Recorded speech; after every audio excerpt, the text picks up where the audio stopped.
Doctor Roberto Steitlin, buenas noches, ¿cómo estás? Muchas gracias por recibirnos a esta hora. Hola Sergio, ¿cómo estás? Buenas noches.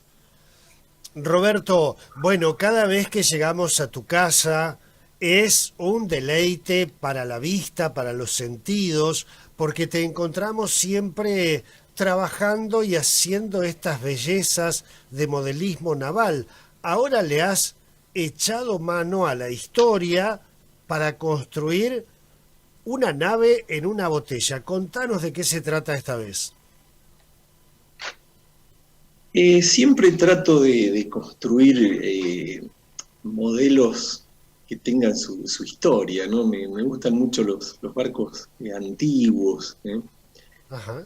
Y bueno, en este caso construí un barco mercante genovés del siglo XIII, aunque hay algunos modelistas por ahí que dicen que es del siglo XII, pero bueno, a mí me aparece como del siglo XIII.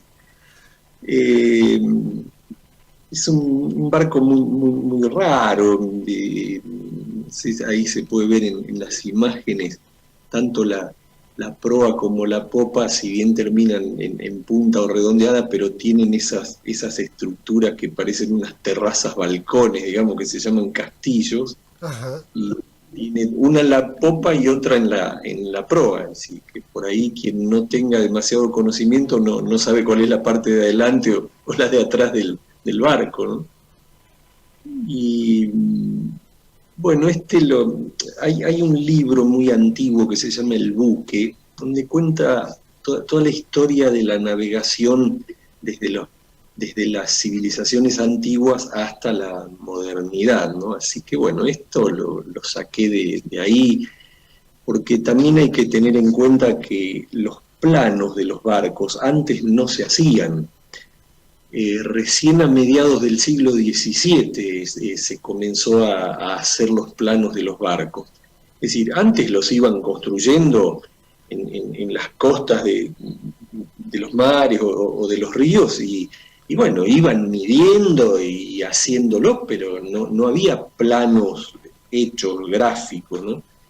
Y todo lo que hay de estos barcos antiguos son grabados, pinturas, algunos bajorrelieves en piedra, y lo que figura hoy en día, es decir, hoy en día encontramos los planos de estos barcos, pero son planos que ha hecho gente en el siglo XIX, en el siglo XX, es decir, más o menos basado en lo que muestran esas imágenes, ¿no? Las pinturas o grabados o los bajorrelieves en piedra. Y en este caso, Roberto, de este mercante genovés del siglo XII o XIII, ¿primero te encontraste con él, con la historia, o primero te encontraste con la botella y pensaste que era un buen lugar para esa nave? Tengo un amigo modelista naval de aquí de la provincia de Santa Fe también, que en algún momento, vamos a ver si te contacto, es Miguel Alonso de San Carlos Centro. Ajá. Bueno, es un genio del modelismo naval, no en botellas, sino maquetas grandes. Y cuando lo conocí hace como 8 o 9 años atrás, él concursó en el Centro Naval de Buenos Aires con ese barco. Y digo, qué raro este barco, ¿no? Nunca lo había visto. Así que bueno, siempre estaba esa cosa de hacerlo, pero bueno, siempre hice otras cosas. Así que hace unos meses lo contacté a Miguel, bueno, me pasó todo y lo hice, ¿no?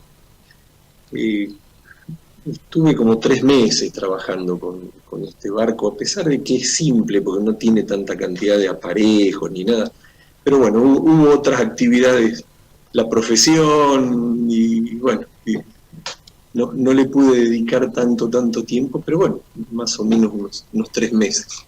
Les recuerdo a la audiencia que estamos en Cañada de Gómez, estamos hablando con el doctor Roberto Steitlin. Bueno, Roberto, empezaste a armar en madera esta maqueta con la base, con las velas de este mercante ¿Y ya tenías pensada la botella donde se iba a lucir este buque?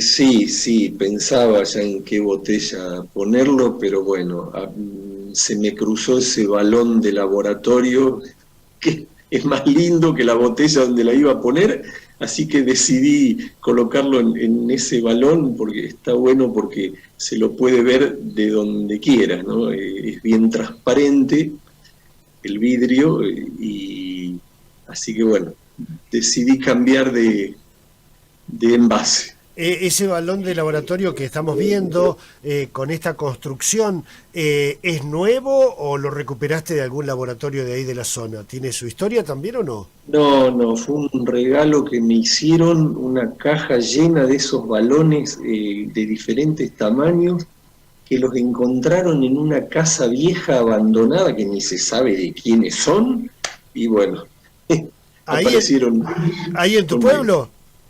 No, no, no, fue en otro lugar, en otra ciudad me los regaló un amigo. Sí. Mirá qué bien.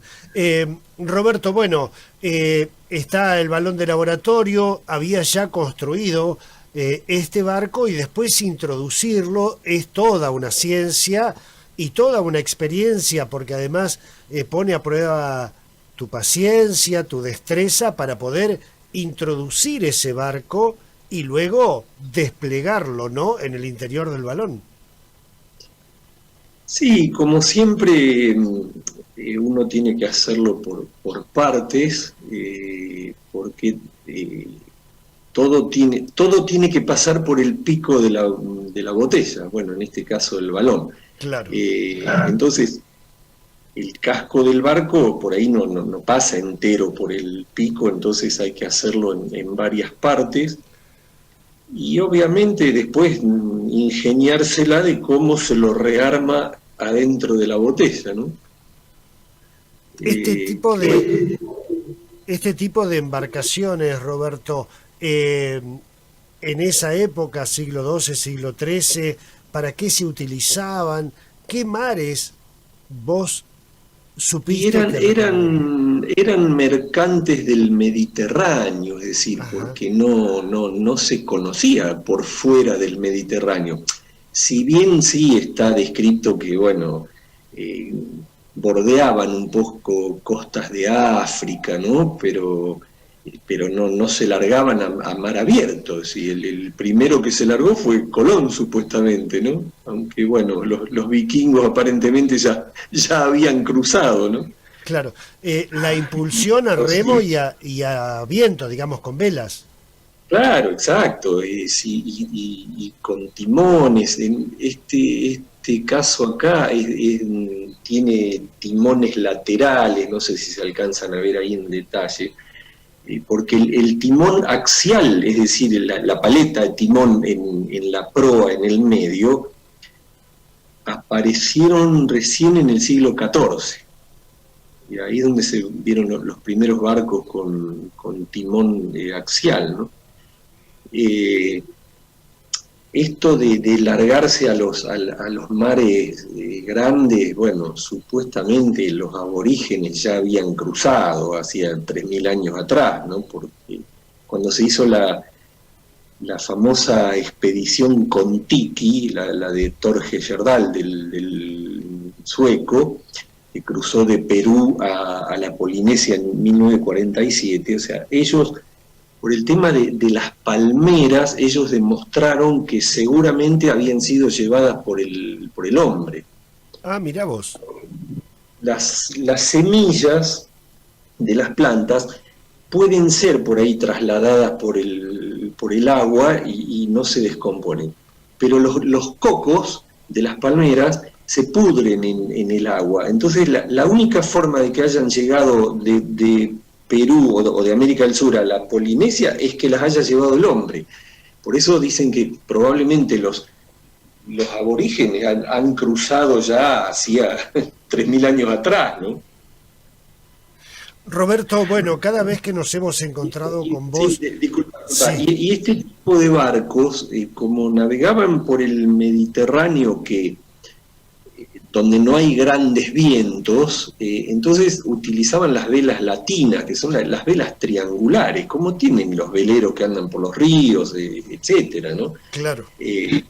Después apareció la vela cuadrada, supuestamente cuando Colón hizo el primer viaje, la niña, la más chica de las carabelas, en todos los dibujos que vos ves, pinturas, aparece con las velas latinas, esas triangulares, pero en realidad Colón en su dice que cuando llegó a las Islas Canarias le cambió las velas por velas cuadradas, porque se largaban a mar abierto, a rumbo desconocido, ¿no? Claro, donde los vientos además son mucho más fuertes. Claro, exacto. Sí, sí, sí, y obviamente el oleaje del mar también, ¿no? Claro. Roberto, te decía que cada vez que llegamos a tu casa en Cañada de Gómez, te encontramos terminando algo o empezándolo, pero siempre con proyectos, con investigaciones. Barco mercante lo acabas de terminar, y ahora me imagino que ya estarás pensando en algún otro y estudiándolo. Sí, sí, la idea es hacer un trirreme griego, ¿eh? Como el famoso barco de Teseo, ¿eh? Contanos de eso.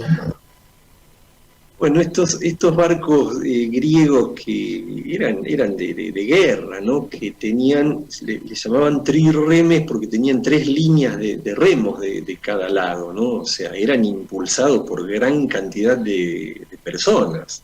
Claro. Y bueno, y poco hay también de los barcos griegos, ya te digo, por su antigüedad, ¿no?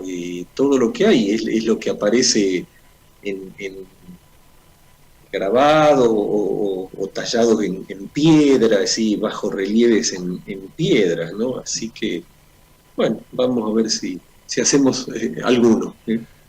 Recién estábamos compartiendo algunas imágenes de los libros de donde vos has sacado más o menos las dimensiones, las formas que tenía este buque mercante, porque como vos decías, no existían planos, así que un trabajo similar. No, seguramente, eso que aparece ahí, que ahí se están viendo, son todos grabados o pinturas de más o menos como eran. Entonces, los planos que existen se han hecho en base a eso, obviamente perfeccionándolos más de lo que se ve ahí, ¿no?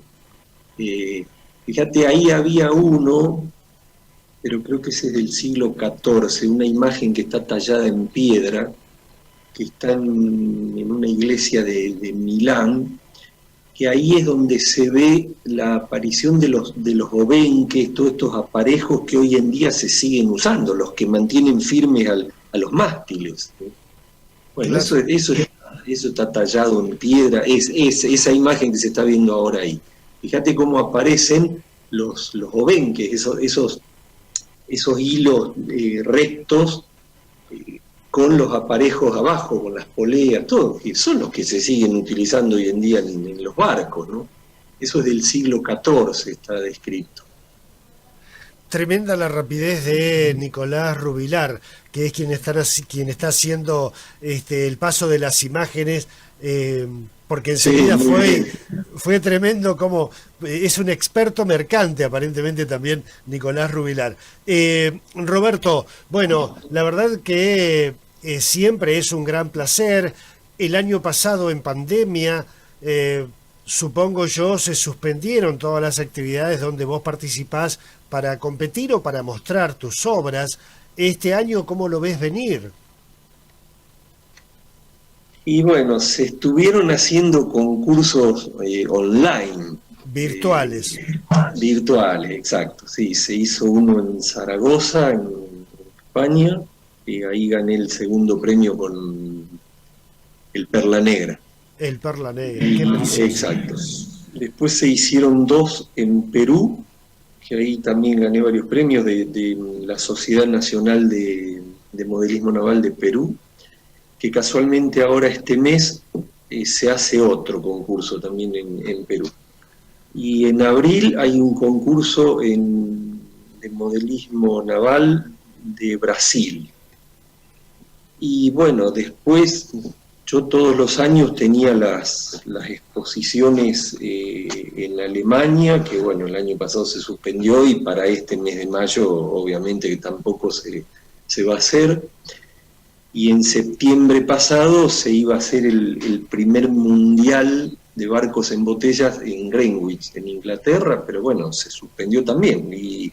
Y ya dijeron que este año tampoco se va a hacer porque el Reino Unido está con la pandemia Está a full, complicado. ¿no? Sí. Así que bueno, no seguiremos con las cuestiones online.